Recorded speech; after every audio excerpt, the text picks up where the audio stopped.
Hey everyone, thanks for joining this lecture and this course.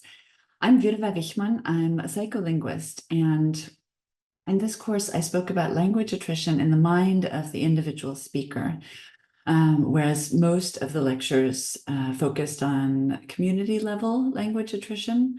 I think it's important to also stop and think a little bit about what is happening in the mind of an individual speaker who either is speaking a language that is undergoing attrition on the level of the community, or how similar that is to an individual speaker with language attrition because they're not speaking, they're outside of the community, they're living somewhere else, they don't have access to contact with other speakers, and how similar or how different that is.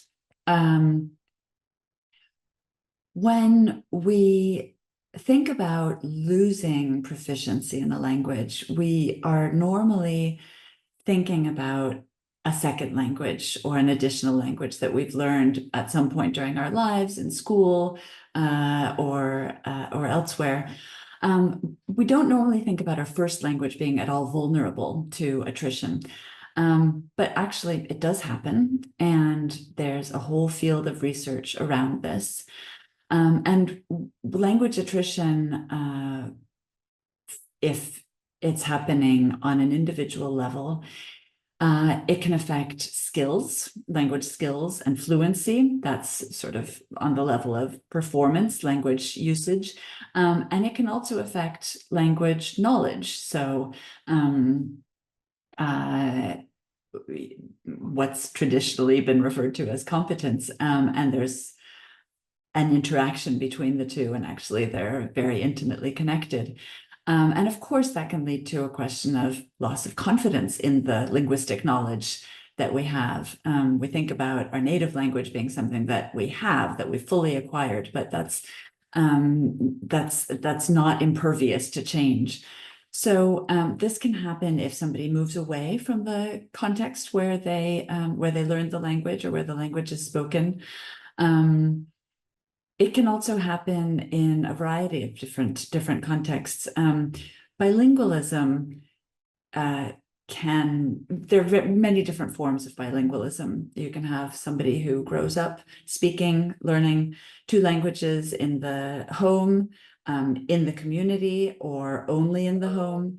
That's simultaneous bilingualism or simultaneous bilingual acquisition. If the language is only spoken at home rather than in the community, it's often because it's a heritage language spoken by the parents who've maybe moved from a different language community.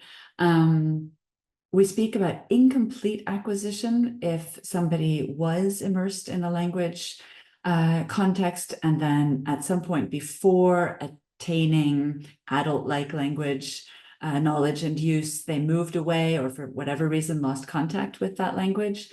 And then we talk about attrition, L1 attrition, when somebody has achieved some sort of adult-like language knowledge or some level of language knowledge, which that then declines because the person loses contact with that language community. And there are really interesting theoretical questions that have been asked about how similar language spoken by L1 attriters, that is people who've undergone language attrition, how similar that is to, say, second language learners' language usage. Do they make the same mistakes, errors, or are they different kinds of errors? Is it the same parts of language knowledge that are vulnerable in both groups? And is incomplete acquisition in any way similar to, or is language spoken in the context of incomplete acquisition similar to language that has undergone attrition or not? And the answer, there's no clear-cut, hard and fast answer. There are a lot of different contexts and reasons for attrition and different ways that attrition can take place. And certainly a large continuum of how much attrition somebody's language has may have undergone. A lot of the research in this field looks at phonology and lexicon because those are maybe the most obvious and the most accessible aspects of language to look at. For phonology, it's interesting to note that we've found that even after a very short time immersed in another language where you don't have contact with your first language, that other language can have an effect on your first language, can have an effect on pronunciation, it can have an effect even on phonological categories in terms of perception, and it can also have an effect on lexical retrieval, lexical access, especially in terms of the lowest frequency or low frequency words. And that in turn can have an effect on fluency in the language. So you can think about whether you've experienced this at all in your own life or seen it in other people who've spent, say, a semester abroad. We talked about various examples of language attrition. We talked about international adoptees who initially grow up in one language and then are adopted into another language and don't have contact with their original language community, where with very young adoptees, they may not remember anything explicitly about that language. Slightly older children may remember something, but this may also be connected to the experience, the sort of traumatic experience of being cut off from a familiar context. And we also talked about individual people who've been either in, or well-known and so have been in media attention, or who have written about their own personal experiences of attrition. We looked at systematic controlled studies that have looked at lexical attrition, their effects on lexical diversity, the range of words that people use in describing some story or a personal narrative, effects on categorization, syntactic convergence, and like I mentioned, fluency.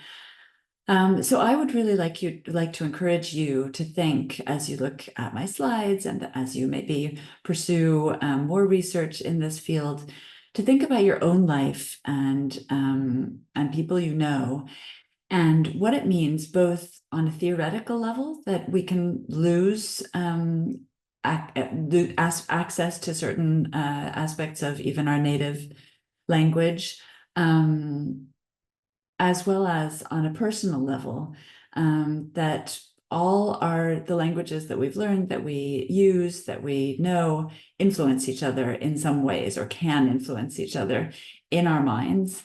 And that includes the first languages that you learned.